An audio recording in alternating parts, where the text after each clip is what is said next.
今度は僕の番だ。この程度か。ほら終わらせる。羅漢光サッワー。の程度か。無駄だ。サコが。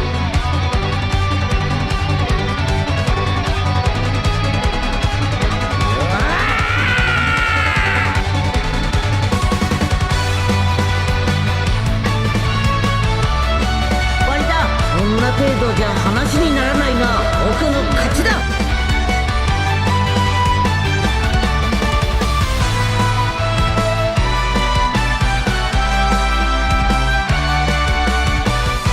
この力存分に試させてもらうぞ。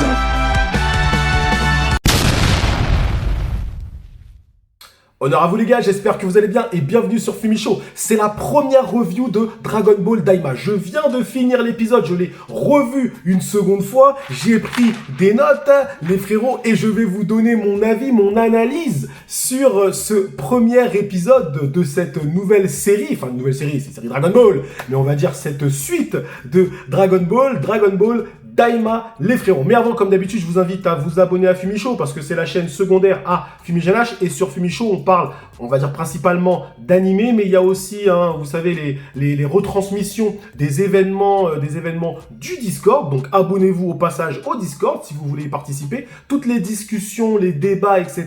Eh bien, écoutez, nous, on les filme et ensuite, on les met sur Fumichaud. Comme ça vous permet aussi de participer vous aussi. Si vous n'avez pas pu aller sur le Discord ou vous n'êtes pas abonné ou vous n'avez pas pu être présent à l'event, vous pouvez réagir en zone commentaire. Donc voilà, n'hésitez pas les frérots, participez, venez, ne soyez pas timides. Comme le dit Maître Gims, sois pas timide. Et donc, venez, abonnez-vous au Discord et évidemment, abonnez-vous à Fumichaud. Alors, est-ce que je vais faire toutes les reviews de Dragon Ball Daima? Sincèrement, je ne sais pas, mais c'est bien parti parce que il y a beaucoup de choses à dire, les gars, et je ne perds pas de temps, je commence dès maintenant. Donc, on arrive sur tout de suite, on va dire une intro qui fait un peu un retour sur l'histoire de Dragon Ball. Il l'avait fait également, il me semble, pour Dragon Ball Super Héros, mais c'était pas aussi complet, d'accord? Et là, donc, ils reprennent, ils expliquent un peu les Dragon Ball, etc. Ils reprennent le mythe Dragon Ball. Alors, j'ai trouvé que c'était très beau. Déjà, bon, on le savait, donc je vais pas vous passer 10-15 minutes à vous dire c'est magnifique, c'est magnifique, c'est magnifique. On l'avait vu déjà dans les trailers que c'était magnifique. Bon, après on peut dire qu'ils ont confirmé ce qu'on a pu voir dans les trailers. Ce que je peux dire en termes d'animation, de coloris, de choses comme ça, c'est qu'on est sur du très haut niveau. On est sur un niveau d'animation que Dragon Ball mérite. On est bien d'accord, parce que je vais pas non plus sauter au plafond, vous dire ouais c'est extraordinaire machin. Non les gars, il y a d'autres animés qui ont droit à ça, Demon Slayer, Jujutsu Kaisen, etc. Donc là, Dragon Ball a juste l'animation qu'il mérite, c'est tout. Dragon Ball, je le rappelle, c'est le meilleur shonen au monde. Et juste derrière, c'est Dino Daiboken. Mais c'est le meilleur shonen au monde. Il n'y a rien. Il y a personne peut détrôner Dragon Ball. Il y a tous les fans qui vont aller te sortir. Ouais, il y a ça, il y a ça, il y a ça. Mais ça, c'est de la connerie. Le numéro 1 incontestable et incontesté, c'est Dragon Ball. Ok? Donc, il a juste l'animation qu'il mérite, ni plus ni moins. Donc on va pas remercier la Toei pour avoir fait ça, parce que ouais si c'est la Toei je crois, ok. On va pas les remercier d'avoir fait une animation incroyable. Dragon Ball a juste ce qu'il mérite. Alors après attention, je suis mauvaise langue, parce que dans le tournoi du pouvoir et dans même certains épisodes de Dragon Ball Super, il y avait une animation exceptionnelle, on peut le dire, mais c'était sur certains épisodes seulement. Là, on sent que ça va être sur tous les épisodes. Du moins, je l'espère. Mais on le sent. Parce qu'on voit qu'il y a des moyens et tu peux pas après baisser de niveau. Après ce que tu as fait, là, tu peux pas baisser de niveau. Je ne pense pas. Franchement, je ne pense pas. Du moins, je ne l'espère pas. Mais bon, l'animation est incroyable. Les couleurs, tout. C'est franchement, t'es impressionné. T'es immédiatement immergé, surtout quand t'es fan de Dragon Ball. Immédiatement. Mais les frérots, vous savez, moi je regarde, je vois ce qu'il y a en filigrane parce que j'ai la première lecture, premier visionnage et après j'ai le deuxième visionnage. Évidemment, la volonté c'est bien évidemment de remettre le contexte Dragon Ballesque, mais il y a une seconde volonté là-dedans. Et je vous le dis, et cette seconde volonté elle est marketing. Parce que Dragon Ball Daima est un produit marketing, on peut se le dire aussi, mais il est fait de façon plus intelligente que Dragon Ball Super, je vais vous expliquer pourquoi. Donc, pourquoi on te remet encore machin Dragon Ball, ceci, cela, machin?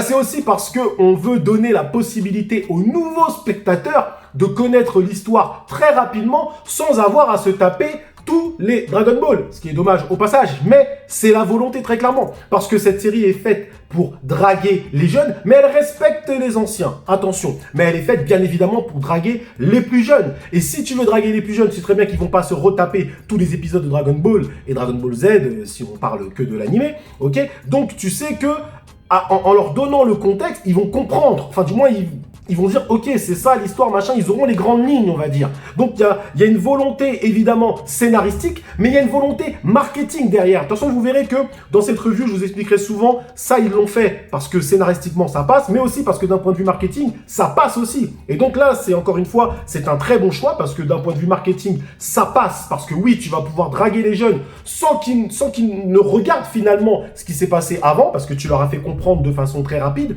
mais d'un point de vue scénaristique, c'est bien aussi parce que tu nous immerges immédiatement dans ton univers. Donc la petite intro au début, on fait le retour, tout ça, franchement, c'était vraiment, vraiment très bien. Ensuite, on découvre donc un Kaio qui lui est dans le monde des démons. Donc c'est un Makaio, si je ne dis pas de bêtises, le frère de Kaioshin. Arrêtez-moi si je me trompe, dites-moi si je me trompe en zone commentaire, mais il me semble que c'est ça. Et il est sous la tutelle, du moins sous la juridiction, sous la responsabilité d'un petit truc là qu'on appelle Lord Gona. Et on s'aperçoit qu'à la mort de Dabra, ok, lors de l'arc-bout, eh bien c'est lui qui devient tout de suite le roi des démons. Alors est-ce que c'était le frère, machin et tout, on ne sait pas, bon ça n'a pas été expliqué, mais en tout cas Lord Gona devient le roi des démons. En plus, ce qui est bien, c'est que ils ont remontré un petit peu ce qui s'est passé dans l'arc-bout. Ils ont oublié Végéto d'ailleurs au passage, enfin ils n'ont pas montré le moment Végéto, j'aurais bien aimé parce que avec cette animation-là, voir Végéto, ça aurait été un plaisir. Mais bref, donc en fait, ils repassent tout ce qui s'est passé dans l'arc-bout, et là il y a une volonté double en fait à faire ça. La première volonté, c'est de montrer justement qu'on va parler du royaume des démons. Et on nous donne déjà pas mal d'infos sur les Dragon Ball, les machins et ceci. On va y venir, ne vous inquiétez pas. Et la deuxième volonté, c'est aussi de situer les événements de Dragon Ball Daima dans la temporalité, dans la Dragon Ballogilité, si vous préférez, ou la Dragon Ballogie, d'accord? Donc en fait, ça nous a permis de tout de suite situer, on a pu situer Dragon Ball Daima, on s'est dit, ok, c'est après Boo. C'est après Boo parce qu'on te montre la mort de Boo, enfin de Kid Boo, ok, après ils font la fête, etc. En plus, après on te dit que Trunks a 9 ans, ok, donc il me semble dans l'arc Boo, il avait 8 ans et Goten avait 7 ans, je crois, ils avaient un an de différence, hein, si je dis pas de bêtises. Mais on te dit tout de suite que, ok, là on est juste après l'arc Boo, donc en fait on est avant Dragon Ball Super. Ce qui est logique, je pense, honnêtement, c'était pour moi le moment, le bon moment de placer Dragon Ball Daima, donc c'est un très bon moment. Et donc au final, Lord Gona se dit, bah ça y est, c'est bon, c'est moi le roi des démons. Alors je pensais que Dabra était le prince, mais en fait non, c'est le roi. C'est le roi, j'ai été vérifié, effectivement c'était le roi des démons apparemment. Ok, donc, on voit qu'il y a des Dragon Ball aussi dans le royaume des démons. Et ces Dragon Ball sont apparemment protégés par des Tamagami. Ok, donc je me suis dit, mais déjà c'est plus logique que sur Terre. C'est plus logique. Parce que sur Terre, c'est le bendo. C'est le bendo. Même Pilaf, il retrouve les Dragon Ball. Vous voyez ce que je veux dire? Donc sur Terre, les Dragon Ball, tout le monde peut les trouver. Enfin bref, pas tout le monde, mais c'est pas facile. Mais on va dire que voilà, il n'y a pas de gardien de choses comme ça. Donc quand j'ai vu les Tamagami, je me suis dit, eh ben c'est plus logique. C'est plus logique, on te dit, alors il me semble qu'il n'y a que 3 Dragon Ball, parce qu'ils étaient étonnés d'en voir 7.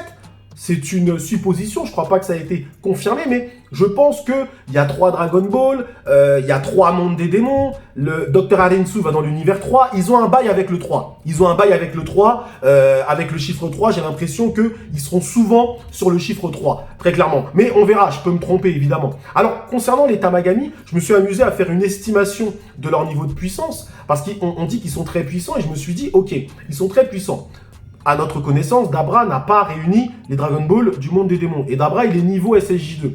Ça voudrait donc dire que les Tamagami pourraient se faire un Dabra. Donc ils sont, je pense, peut-être supérieurs à SSJ2. C'est une théorie complètement loufoque que je lâche là, mais on est entre nous les frérots. Et je me dis que je pense que les Tamagami sont peut-être à un niveau supérieur au SSJ2. Maintenant, à voir quel sera le niveau de Sangoku une fois qu'il a rajeuni à 6 ans. À voir. On verra bien. Mais en tout cas, moi, je me dirais les Tamagami peut-être supérieurs à SSJ2, parce que sinon Dabra, il les aurait fumés et il aurait récupéré Dragon Ball. Mais ça, on sait pas. On sait pas. Peut-être qu'il l'a déjà fait aussi, Dabra. Donc, bref. Mais le côté que j'ai trouvé intéressant, c'est que je me suis dit, mais là, ils nous ont respectés, en fait. Là, ils nous ont respectés. Pourquoi? Parce que on est vraiment en train de développer le lore de Dragon Ball. On est vraiment en train de nous montrer toutes les nuances, tout ce qui se passe dans le royaume des démons, la hiérarchie, les Dragon Ball, les machins, le poisson qui t'emmène dans l'autre. On est en train de tout te montrer sur Dragon Ball. Vraiment, enfin, sur l'univers des démons. Donc là, ils sont vraiment en train de respecter l'œuvre de Toriyama. Ils étendent pour une fois le lore correctement et ils le développent et ils le respectent.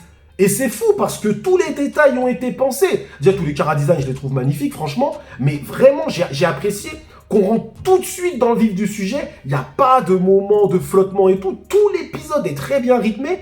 On commence au final par les méchants. Et oui, et il y a d'autres... je crois que c'est Glorio, celui qu'on voit un petit peu dans l'ombre, qui n'est pas encore trop développé. Mais lui, il n'a pas une tête de pur méchant. Mais on voit tout de suite les antagonistes. Les protagonistes, on les connaît déjà, ça ne sert à rien de les présenter. Et le vœu de Lord Gona, eh ben encore une fois, d'un point de vue scénaristique, il est logique, et d'un point de vue marketing, il est pertinent. D'un point de vue scénaristique, il est logique parce que tu veux les affaiblir, bah tu les rajeunis, mais bon, tu te doutes pas du niveau de puissance des gaillards, ok? Bon après, si je veux faire mon mec chiant, il y a d'autres vœux que tu peux faire pour les affaiblir. Tu peux les rendre malades, tu vois, tu peux dire, voilà, ça, le Chiron, il peut les rendre malades, tu vois ce que je veux dire? Donc bref, t'as des trucs un peu plus vicieux encore que tu peux faire, mais on va rester d'un point de vue un peu... pragmatique à la Dragon Ball, et on se dit que les rajeunir, c'est une bonne idée. Donc, ok, tu les rajeunis, tu les as affaiblis. Très bien, ok. Et d'un point de vue marketing, là, tu es très fort. Là, tu es très fort parce que tout de suite, les personnages de Dragon Ball Daima deviennent attachants pour les enfants. Et ils ont été longs et ils les ont mis à 6 ans. 6 ans, j'étais étonné. Moi, je m'attendais à l'âge classique en shonen, allez hop, 12 ans, un truc comme ça, tu vois. Voilà, à peu près cet âge-là. Quand j'ai vu 6 ans, je me suis dit, waouh!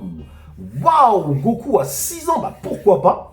Pourquoi pas, hein, de toute façon, ça ne changera pas grand-chose. Maintenant, est-ce que dans ce rajeunissement, ils conservent leur intelligence, on va dire, d'adulte? C'est à voir, ou est-ce que là aussi, il y a un rajeunissement à ce niveau-là? On verra. Je pense qu'ils resteront quand même un peu matures, du moins, enfin, ils auront encore les connaissances qu'ils avaient avant, enfin, un truc comme ça. Je pense pas que c'est un rajeunissement aussi, on va dire, intellectuel. Bon, après, Goku, de toute façon...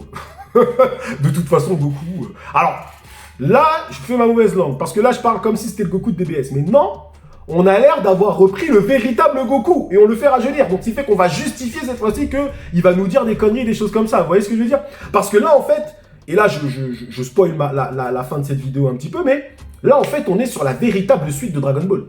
Là, on est sur la véritable suite que Dragon Ball mérite. Même si, attention, Dragon Ball Super a ses qualités, parfois, faut pas non plus toujours cracher sur Dragon Ball Super. Il y a des choses très sympathiques dans Dragon Ball Super, d'accord? Et j'ai même envie de dire qu'au global, Dragon Ball Super a plus de positifs que de négatifs, d'accord? Mais c'est juste que Dragon Ball Super n'est pas une série extraordinaire. C'est pas extraordinaire. C'est pas au niveau des autres shonen qu'on a actuellement. Du niveau des autres shonen, où on a des shonen qui quand même nous racontent des trucs de ouf, ok? Là, il y a moyen de faire quelque chose d'incroyable avec Dragon Ball. Et forcément, fan de Dragon Ball, moi je suis content de ouf, parce que là je me dis, putain, là ils ont fait un truc qui a un potentiel monstrueux. Le potentiel est ouf. Le potentiel est ouf. Donc là ils ont pas intérêt à se louper, parce que là ils sont en train de donner aux fans de Dragon Ball, les premiers fans et les nouveaux fans, ils sont en train de leur donner une série d'un niveau au niveau des shonen d'aujourd'hui, voire même supérieur. Parce qu'on parle de Dragon Ball. Et dès qu'on parle de Dragon Ball, c'est supérieur. C'est comme ça. Ok? Bon, on nous dit qu'il y a 3 mondes. On se doute que Goku va très certainement explorer ces 3 mondes et combattre les 3 Tamagami, je pense, pour récupérer les Dragon Ball. Je pense que ça va être ça son truc. Il va devoir récupérer les Dragon Ball de l'autre monde, je pense, pour pouvoir reprendre sa taille ou un truc comme ça. Je pense que ça va être ça le délire. Ok? Et ce qui fait qu'il va devoir explorer finalement le monde des démons. Et ouais, et c'est pour ça qu'on va suivre. Ça va être une aventure. Là, on revient à la base. C'est extraordinaire, on revient à la base. En fait, là, ils se sont dit, vas-y, on va faire un truc, on va revenir à la base, on va faire plaisir aux anciens, parce qu'on va respecter l'histoire, on va respecter Dragon Ball, ok? On va faire une suite cohérente et logique, ok? Et ensuite, on va vouloir draguer des nouveaux fans aussi. Donc là, vraiment, pour l'instant, dans le premier épisode, c'est un 9,5 sur 10, quoi. Vous voyez ce que je veux dire? C'est pour pas donner 10, et je sais même pas pourquoi je donne pas le 10. Mais c'est clairement un 9,5 sur 10. Mais je vous dis, les frérots, ok? Ensuite, on va parler du docteur Arinsu, donc celle qui arrive au début, tu sens qu'elle est un peu méchante et tout, et on apprend qu'elle a été dans l'univers 3. L'univers 3, si je dis pas de bêtises, je crois que c'est l'univers des robots. Ce qui est logique, l'univers des robots, univers très technologique, très avancé, donc je pense qu'elle aussi, elle aura forcément un rôle à jouer. Je me demande aussi les protagonistes, quels seront les protagonistes qui vont être utilisés. C'est sûr qu'il y aura Kaio. Ça, c'est sûr qu'il y aura le Kaio que nous, on connaît, ok? Parce que lui, il y a son homologue du Makaio, là, le Kaio de machin, démoniaque, là. Forcément, il y a une confrontation entre les deux, mais paraît évident. Il y aura Goku, logique. Est-ce qu'on va utiliser les autres personnages, Gohan, Vegeta, etc. Ça, je sais pas.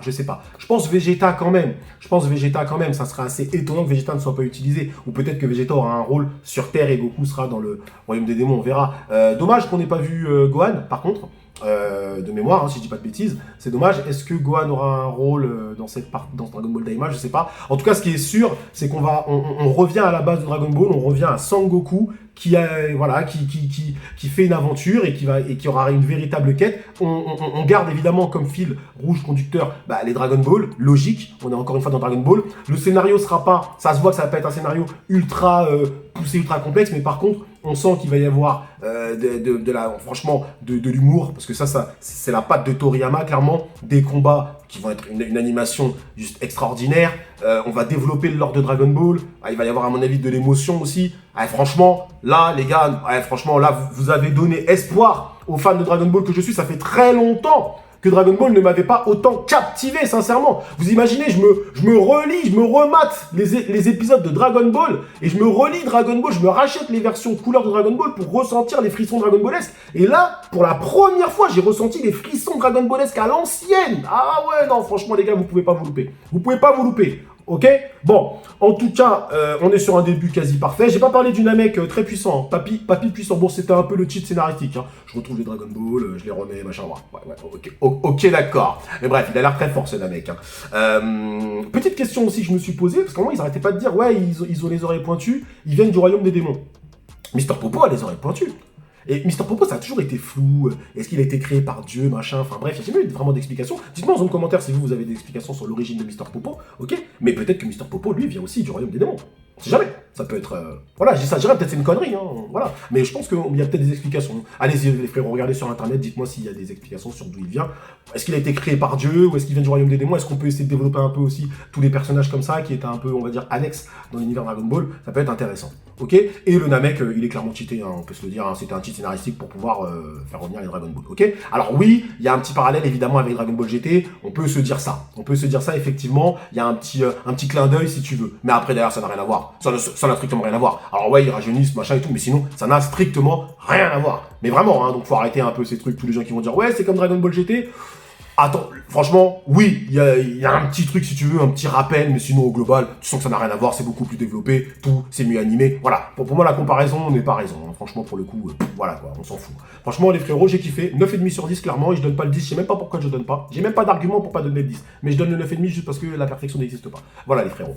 Merci à vous d'avoir suivi cette review jusqu'au bout. Dragon Ball Daima, on va suivre tout ça correctement, les gars, mais c'est lourd, rien à dire, c'est très très lourd. Dites-moi ce que vous en avez pensé en zone commentaire. Merci à vous, prenez soin de vous et que l'honneur soit avec Goku. Et oui, ça fait plaisir de pouvoir le dire.